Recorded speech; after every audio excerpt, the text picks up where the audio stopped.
chapter 22, chapter 22, of course, yep, it's on there. Okay. Okay, so chapter 22. The 1920s, often called the Roaring Twenties, I love this, was a decade of dramatic change in the United States. After World War I, President Warren G. Harding promised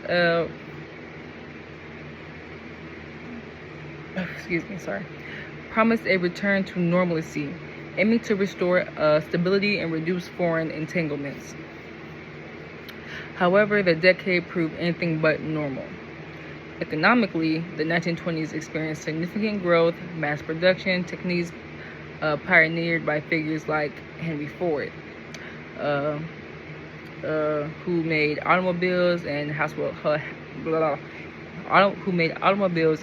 appliances more affordable, leading to increased consumerism, which gave them a more normalized feeling of life.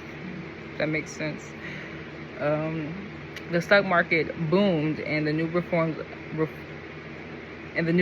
of entertainment, such as radio and cinema, became integral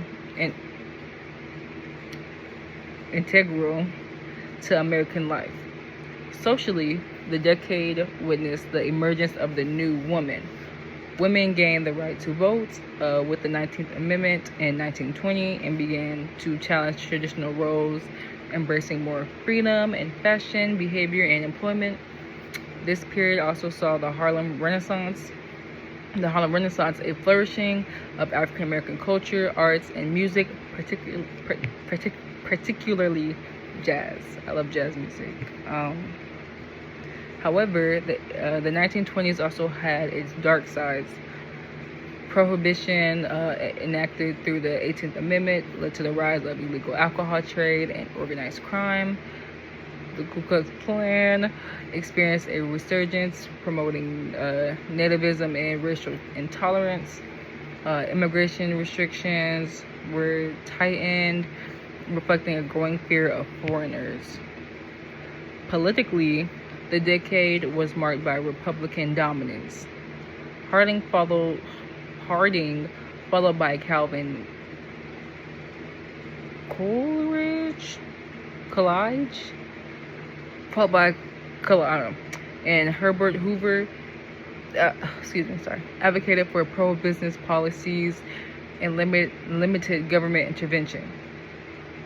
Despite the economic prosperity, the benefits were unevenly distributed, and underlying issues hinted at future challenges. So basically, the 1920s was a complex era of innovation, cultural transformation, social tension, and it set the stage for the profound changes that would follow in